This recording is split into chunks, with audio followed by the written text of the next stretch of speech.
नमस्कार, राजस्थान समाचार में आप सभी का स्वागत है। मैं हूं आपके साथ प्रज्ञा मिश्रा। बुलेटिन की शुरुआत करेंगे बड़ी और अहम खबर के साथ। तो सबसे पहले बात कर लेते हैं, कैबिनेट मंत्री जोगाराम पटेल आज जोधपुर प्रवास पर हैं, जहां सर्किट हाउस में उन्होंने जन सुनवाई की और पत्रकारों से बात करते हुए कहा कि कानून व्यवस्था प्रत्येक सरकार का प्रथम दायित्व है। शांति व्यवस्था हो, अमन शांति हो और जो भी असामाजिक तत्व हैं उन्हें अपराध किया है और अनुसंधान के बाद उन्हें जेल भेजा जा रहा है। वर्तमान में कुछ अप्रिय घटनाएं भी हो रही हैं, वो सामाजिक दृष्टि से ठीक नहीं है। इसके साथ ही जोगाराम पटेल ने मुख्यमंत्री भजनलाल शर्मा को धन्यवाद देते हुए कहा कि ईद के दिन पूरे राजस्थान में शांतिपूर्ण तरीके से ईद का पर्व मनाया गया और अन्य त्योहार भी शांतिपूर्ण तरीके से मनाए गए। वहीं जेल से फोन करके धमकी देने का जो विषय है, इस पर सरकार गंभीरता से ले रही है और पूरा अभियान चलाकर जहां जहां जिन जिन जेल में मोबाइल है या जेल कर्मी या अफसर इसमें शामिल हैं, उन्हें बर्खास्त किया जा रहा है। प्रत्येक सरकार का प्रथम दायित्व है शांति व्यवस्था हो, अमन शांति हो, भाईचारा हो और जो भी असामाजिक तत्व है, गुंडा तत्व है, लुटेरे हैं, चोर है, अगर उन्होंने अपराध किया है तो बाद अनुसंधान वो जेल में जाए।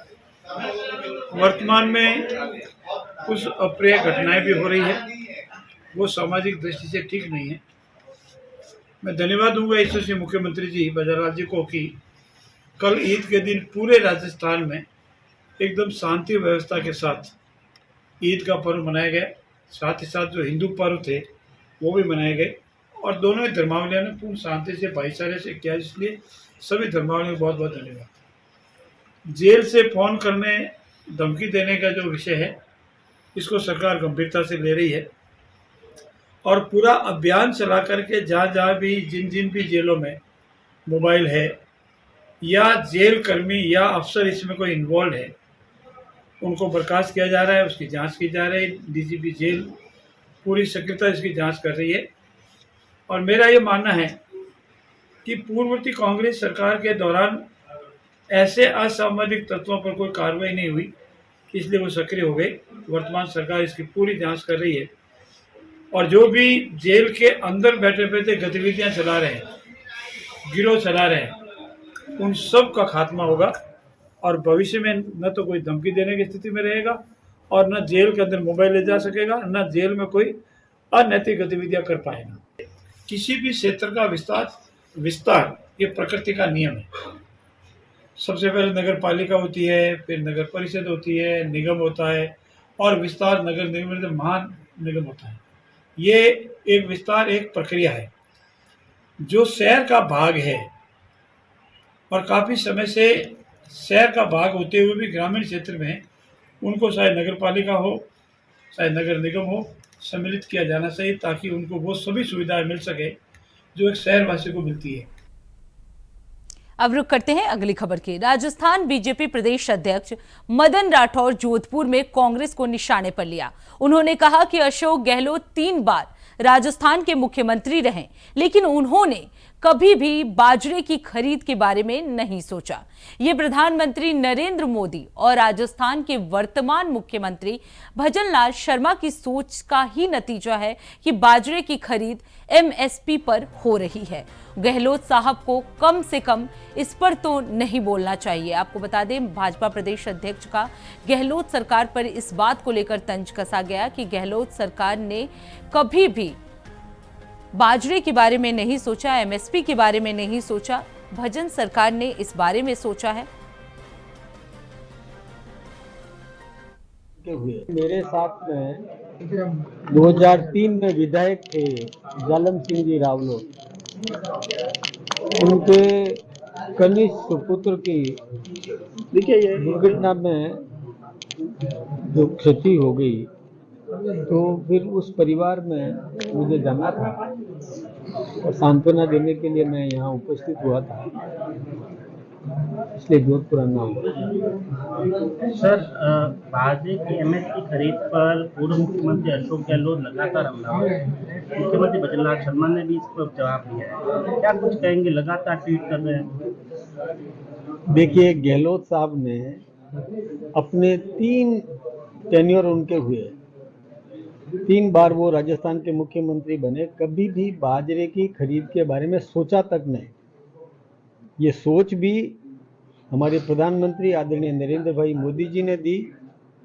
श्री अन्न का जो प्रचार, ये भी हमारे देश के प्रधानमंत्री नरेंद्र भाई मोदी जी ने दिया, और हमारे राजस्थान के मुख्यमंत्री भजनलाल जी शर्मा ने भी बाजरे की खरीद ये एमएसपी पर खरीद करने का निर्णय किया, और वो खरीद नियमानुसार हो रही है।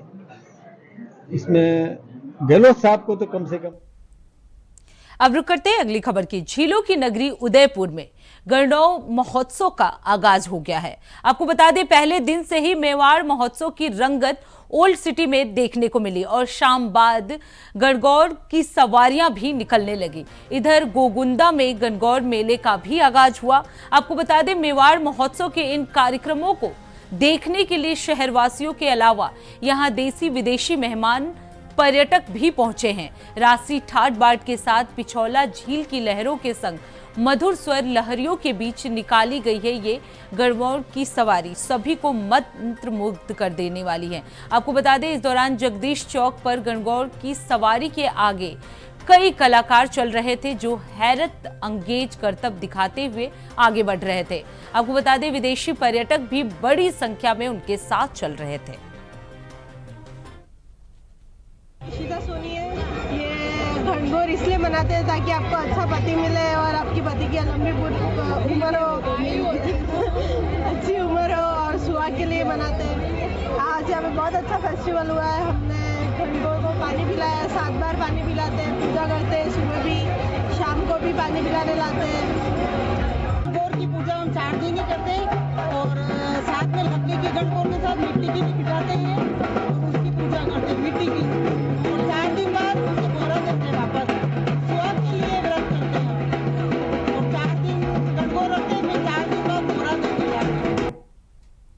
अब रुक करते हैं अगली खबर की। वक्फ संशोधन बिल पर देश भर में मचे सियासी घमासान के बीच अब AISSC के चेयरमैन और अजमेर दरगाह के आध्यात्मिक प्रमुख के उत्तराधिकारी सैयद नसूरुद्दीन चिश्ती ने बिल का समर्थन किया है। आपको बता दें, सैयद नसूरुद्दीन चिश्ती ने वक्फ संशोधन विधेयक पर कहा कि वक्फ अमेंडमेंट बिल जो सरकार ला रही है उस पर भारत सरकार ने अपनी मंशा पहले ही जाहिर कर दी थी।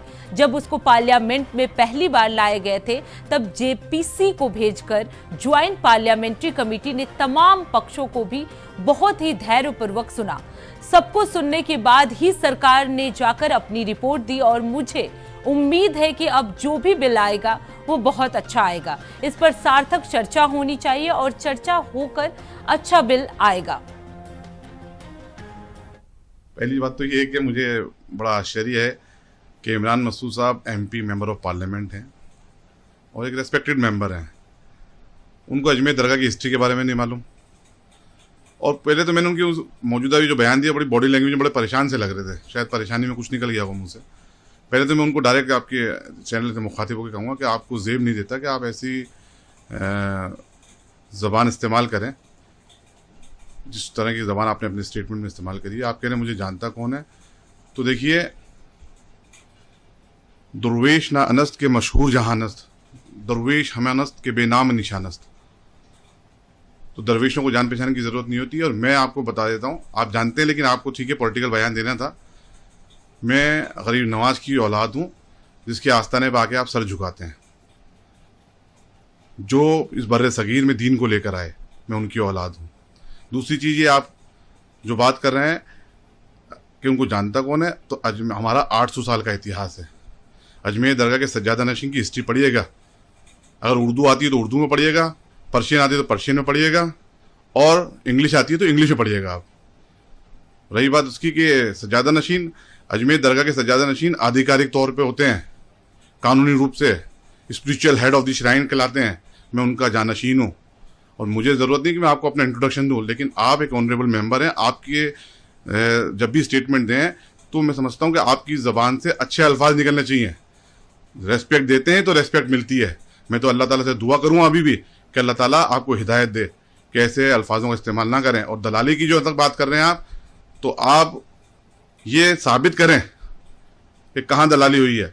मतलब आपका साथ नहीं देना, आपकी हाँ में ना नहीं मिलाना, तो मतलब आदमी दलाल हो जाएगा। अगर हुकूमत की हम हाँ में हाँ नहीं मिला रहे हैं, ये हम बात कर रहे हैं लॉजिकली। आप मुझे बताएं कि आज तक वक्फ में आप लोगों ने क्या किया। आप यूपी से आते हैं, आप यूपी वक्फ के बारे में बता दें कि क्या वहां की प्रॉपर्टियां सेफ हैं, आप लोगों ने क्या स्टेप उठाए। मतलब आपकी हाँ में हाँ कोई मिलाएगा तो आपका अच्छा आदमी, और कोई डिफरेंस ऑफ ओपिनियन हो गई तो आप उस पर कोई भी इल्जाम लगा देंगे। ये आप लोगों को जेब नहीं था, आप जिम्मेदार ओहदे पे बैठे हुए हैं। और मैं अजमेर दरगाह के सज्जादा नशीन किबला दीवान सैयद ज़ैनुल आबिदीन साहब, जिनको पूरी दुनिया जानती है, मैं उनका जानशीन हूँ, उनका उत्तराधिकारी हूँ और गरीब नवाज की औलाद हूँ। अच्छा नहीं लगता आप ऐसे अल्फाज बोलें, क्योंकि हम तो अब जिम्मेदार पद पे बैठे हुए हैं। हम तो सिर्फ दुआएं देंगे आपको कि अल्लाह ताला आपको हिदायत दे और आपको और तरक्की दे अल्लाह ताला, और आपको सेहतयाबी दे। अब रुक कर लेते हैं अगली खबर की। जोधपुर सहित देश भर में चैत्र नवरात्रि को लेकर माहौल जो है वो भक्तिमय है। इसी बीच जोधपुर में रामनवमी महोत्सव का पोस्टर फाड़ने और माहौल बिगाड़ने की कोशिश को पुलिस ने सतर्कता दिखाते हुए नाकाम कर दिया। इतना ही नहीं, पुलिस ने रामनवमी महोत्सव के पोस्टर फाड़ने वालों में शामिल 4 लोगों को हिरासत में ले लिया है। इसके साथ ही सभी आरोपियों से पुलिस जो है वो लगातार पूछताछ कर रही है। तो आपको बता दें, जोधपुर में माहौल बिगाड़ने की कोशिश जो है पुलिस द्वारा नाकाम कर दी गई। 3 नाबालिग सहित 4 लोगों को हिरासत में पुलिस ने लिया है। इसके साथ ही आपको बता दें, हिंदू संगठनों में इसे लेकर चरम पर रोष भी देखने को मिला। हमारे नई सड़क के पास में एक श्री राम मार्केट है, वहाँ पे श्री रामचंद्र जी की मूर्ति को खंडित किया गया था। उसकी भी हमने एफआईआर दर्ज करवाई थी, जिसके ऊपर कार्रवाई चल रही थी। परसों रात को नई सड़क पर रामनवमी महोत्सव समिति की श्री राम प्रभु श्री राम जी की फ्लैक्स लगे हुए थे, मूर्तियाँ लगी हुई थी। उसको परसों रात को कुछ बदमाशों ने मिलकर काफ़ी सारे जो पोस्टर्स थे उस पर प्रभु श्री राम जी के तस्वीरों के ऊपर सिरा लगाया गया। ये असम्य अपराध है। जिन लोगों को ये सज़ा ऐसी होनी चाहिए उनकी जमानत ना हो।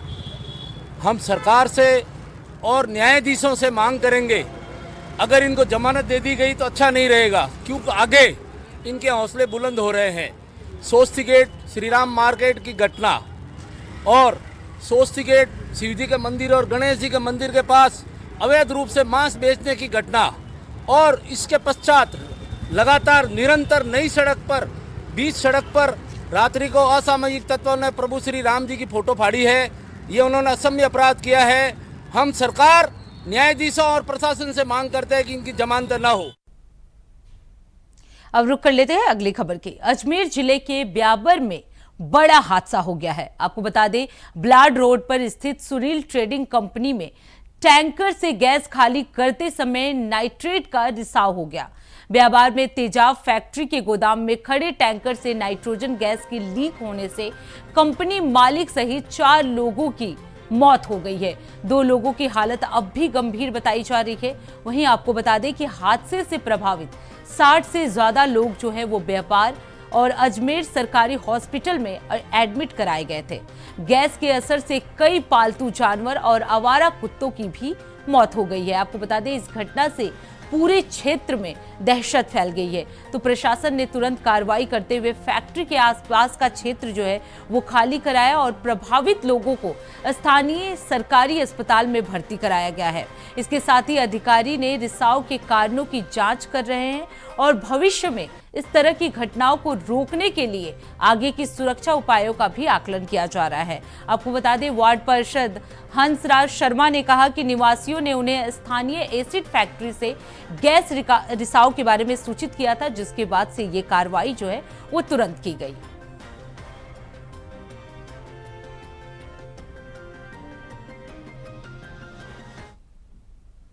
अब रुक कर लेते हैं अगली खबर की। खबर राजस्थान के 12 जिले से है, जहां ईद की नमाज के बाद फिलिस्तीन झंडे लहराने और फिलिस्तीन जिंदाबाद, इजराइल मुर्दाबाद के नारे लगाने का मामला अब जो है वो तूल पकड़ता नजर आ रहा है, जिसको लेकर आज 12 के सर्व समाज ने 12 शहर के मुख्य चौराहों पर प्रदर्शन किया और चौराहे पर टायर जलाकर नारेबाजी करते हुए ये प्रदर्शन किया गया। आपको बता दें कि इस मामले में पुलिस ने 14 लोगों के खिलाफ नामजद और दर्जन भर लोगों के खिलाफ कोतवाली थाने में मामला दर्ज किया है। अब इस घटना के विरोध में 12 के सर्व हिंदू समाज ने विश्व हिंदू परिषद के नेतृत्व में आज खाकी बाबा की बागीची पर एकत्र होकर विरोध प्रदर्शन किया।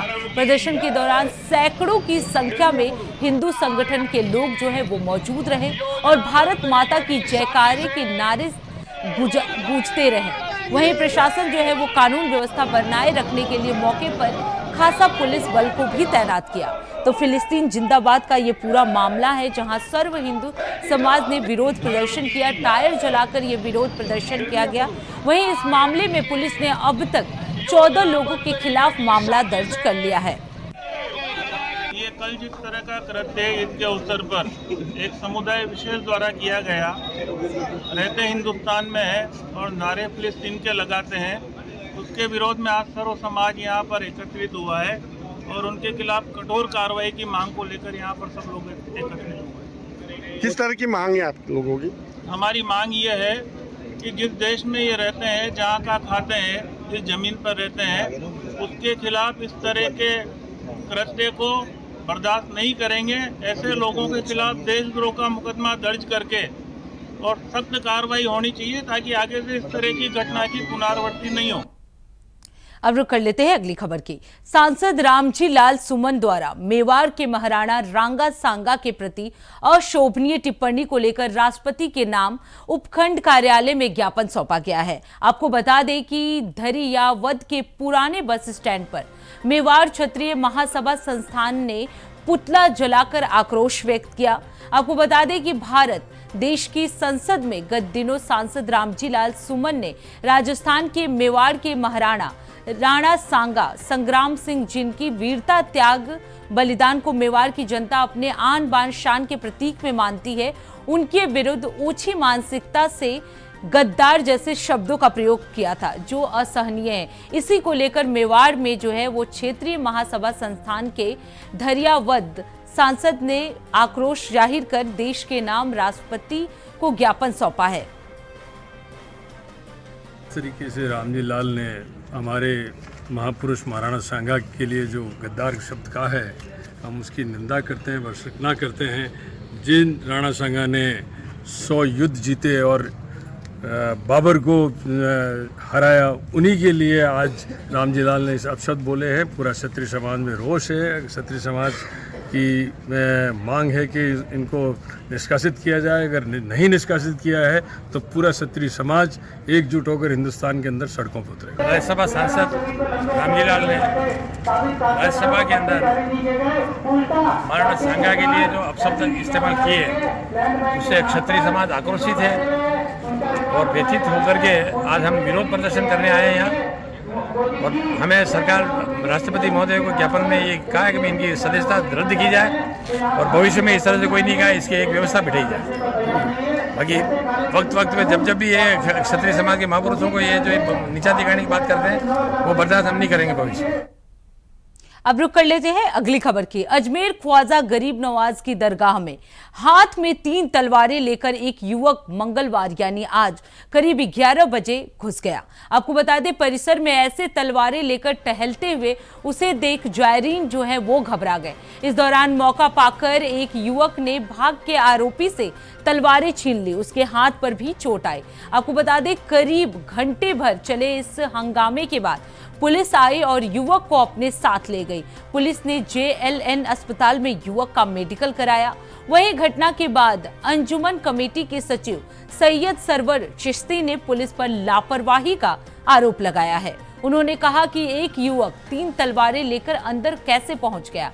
गेट पर बैठी पुलिस व्हाट्सएप खेल रही थी। बता दें कि युवक को लेकर दरगाह थाना पुलिस मेडिकल के लिए जवाहरलाल नेहरू अस्पताल पहुंची है। वहां उसका मेडिकल कराया गया। वहीं युवक ने फिलहाल अपना नाम उत्तर प्रदेश निवासी आलम अली बताया है, लेकिन पुलिस ने अभी तक उसके नाम की पुष्टि नहीं की है।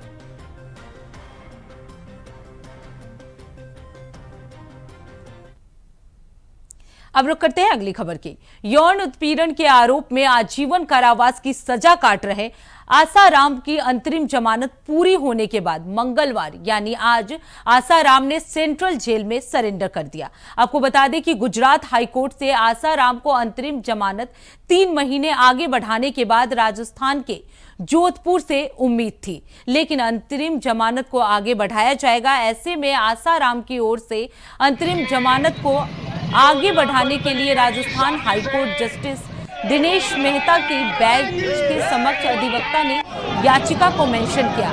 इस पर कोर्ट ने मामले में अंतरिम जमानत को बुधवार को सुनवाई के लिए निर्देश भी दिए हैं। वहीं आसाराम की ओर से अधिवक्ता ने कहा कि उनके पैर की उंगली में चोट होने की वजह से वो चलने की स्थिति में नहीं है। कोर्ट में कहा गया कि मामले में अंतरिम सुनवाई बुधवार यानी कल की जाएगी। ऐसे में आसाराम की ओर से अंतरिम जमानत पूरी होने और सरेंडर का समय होने की वजह से आखिरकार दोपहर को जोधपुर की सेंट्रल जेल में आकर सरेंडर कर दिया गया।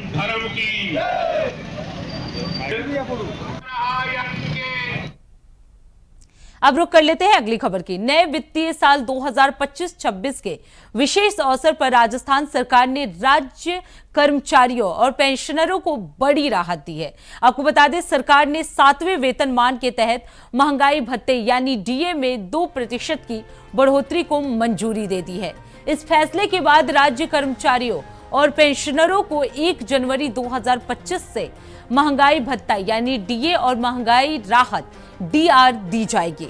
इसका लाभ राज्य के करीब 8 लाख कर्मचारियों और 4.5 लाख पेंशनरों को मिलेगा। आपको बता दें कि महंगाई भत्ता 2% बढ़ने से राज्य कर्मचारियों का डीए भी 55% हो गया है। वहीं राजस्थान में राज्य कर्मचारियों को डीए 53% था।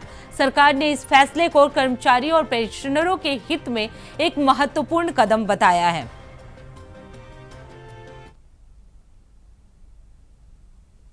अब रुक कर लेते हैं अगली खबर की। राजस्थान कांग्रेस की सीनियर लीडर और पूर्व केंद्रीय मंत्री गिरिजा व्यास गणौग की पूजा करते समय आग में झुलस गई। बताया जा रहा है कि उनकी चुन्नी में आग लग गई। उन्हें इलाज के लिए अहमदाबाद रेफर कर दिया गया है। इससे पहले परिजन उन्हें उदयपुर के निजी अस्पताल लेकर पहुंचे थे।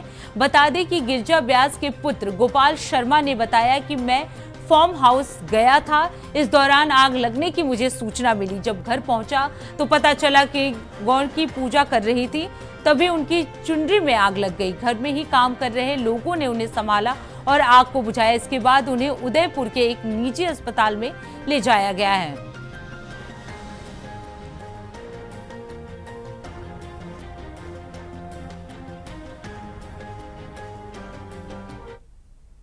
अब रुक कर लेते हैं अगली खबर की। राजस्थान की भजनलाल सरकार ने जोधपुर और कोटा में बनाए गए 2 नगर निगमों को फिर से एक करने का निर्णय लिया है। आपको बता दें, इस फैसले के बाद प्रदेश की राजनीति में भूचाल आया हुआ है। कांग्रेस ने इसे विकास के खिलाफ उठाया गया कदम करार करते हुए हाईकोर्ट जाने की चेतावनी दी है।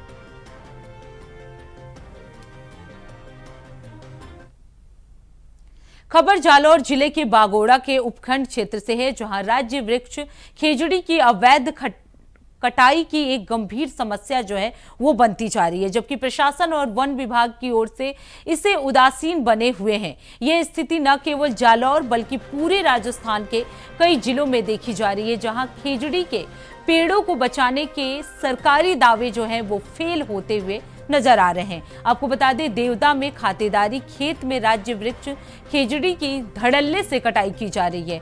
वहीं स्थानीय सूत्रों के अनुसार हाल ही में देवदा का गोलियों से वटारा जाने वाले रोड पर बिना राजस्व विभाग की अनुमति के 20 वृक्षों की कटाई की गई। ये कटाई इतनी बेखौफ होकर की जा रही है कि दिन रात हरे पेड़ों पर कुल्हाड़ी चलाई जा रही है और लकड़ियां बिना किसी रोक टोक के ले जाई जा रही हैं। तो फिलहाल राजस्थान समाचार में इतना ही। देश दुनिया की तमाम बड़ी खबरों के लिए देखते रहिए इंडिया वॉइस। तब तक के लिए नमस्कार।